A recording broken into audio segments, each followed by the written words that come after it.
A lot of the time you may want to change the type of bike you have depending on the weather, because we have nice days like this when it's not too hot but pleasant in the UK, and you're on a scooter and you think of the possibilities and how lovely it would be to be on a different type of bike, say a cruiser or a sports bike. But the thing to remember is always consider what the weather's like the other 95% of the time.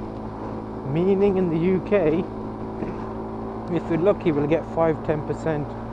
of the year where the weather's going to be good. And based on that theory, having a sports bike, you'll have to put up with all that nonsense the remaining months where it's raining, wet, windy, all the rest of it, and you get to enjoy it 5% of the time with a sports bike. And that's something that's not going to be great, but for that 5 or 10% of the time it's going to be amazing, because you're going to have the right bike, the right weather. But practically speaking, it's going to be difficult to keep the morale up during the bad months, and you're going to end up wanting a better bike when you see the 2 nice days approach. So think about it, and if you're lucky enough to be able to have 2 bikes, then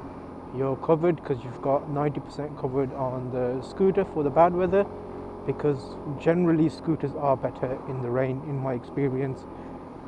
and the big bike you can pull out for the 5 or 10% of the time when it's good. And for the days where it's half and half,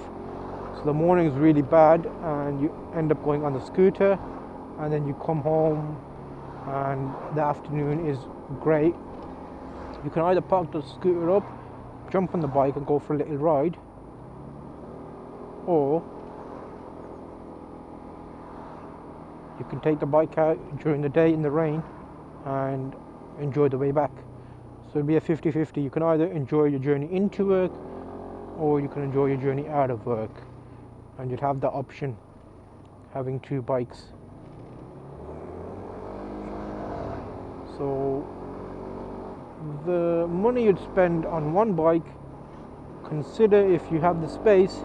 of splitting that and buying 2 reasonable bikes to cover more of the spectrum of weather, especially in the UK. A lot of people have 3 or 4 bikes, but I think I'll work my way up to that.